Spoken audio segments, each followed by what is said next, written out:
it from. Just some of them ask me where me get it from. I told them no no, it's from creation. I told them no no, it's from creation. Bam bam, hey yo, what a bam bam, bam bam dilang, bam bam, bam bam dilang. How you guys doing? This is the Krusty Coon, or Justin Neville's, the nerd behind Variation Games, giving my little quick review of Mortal Kombat X, developed by NetherRealm Studios and published by Warner Bros. Interactive Entertainment.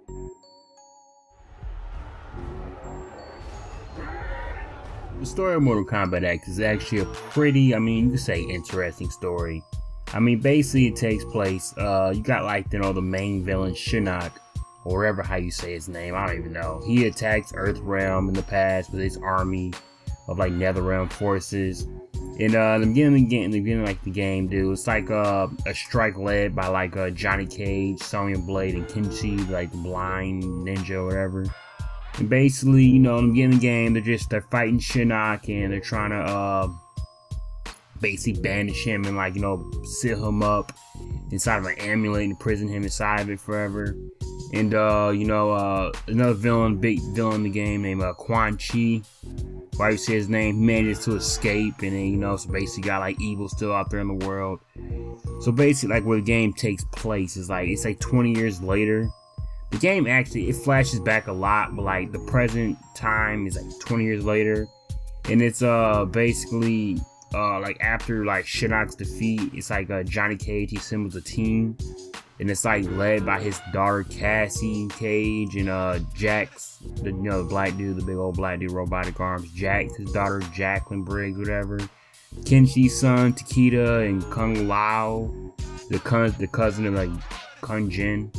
And basically, they mark the new generation of basically the new fighters, basically the old fighters, Sonya and Johnny Cage and all of them. They're basically getting kind of old and seasoned, so these people, or these new offsprings, mark the new generation or whatever.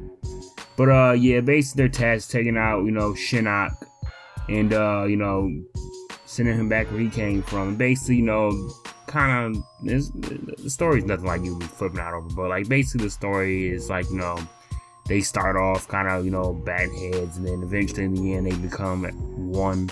They progress as a team. It's just, the story is just something that you're just gonna not gonna trip out over like that.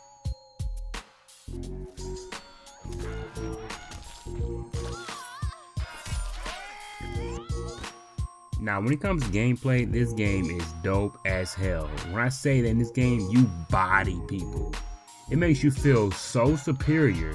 The game plays a lot like Injustice, and has a very wide variety of characters. Actually 8 new characters, 8 fresh, off the boat, children, new characters never been seen before in the game. They're actually dope too though. It was a risky move by NetherRealm, because you bring 8 new characters in a new game, a lot of people get real skeptical and start adding their 2 cents and shit. I'm very proud of them, they did that. Dude, this game has something called X-ray specials, and oh my lord, it takes so much tolerance. It's the most cringiest shit you will ever see. And the team behind the fatalities in this game needs some serious mental help, because these dudes got some problems. Honestly and truly, whoever thought about these fatalities are honestly they need nobody with a normal brain thinks of shit like that in their head. That requires mental support, seriously. And I feel like this game is a little more welcoming to people who are more so casual fighters. It welcomes in hardcore fighters and people who play casually. Me, I'm absolute ass at the game, and I still be getting off kind of nice combos.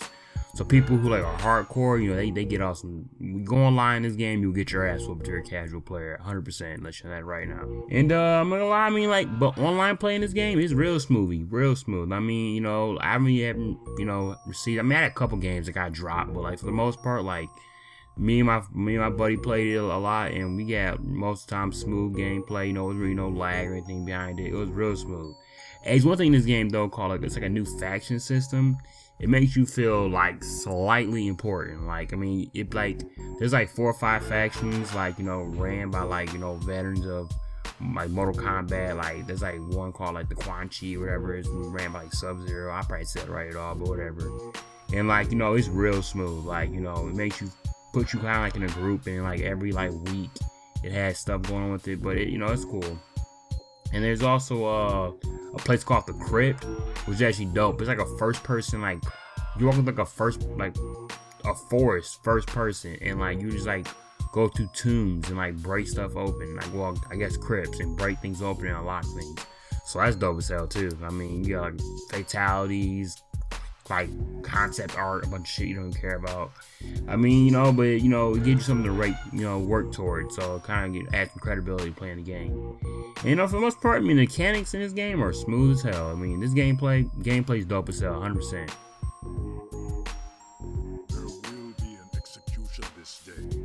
So my final overview of Mortal Kombat 10 I played for the Xbox One.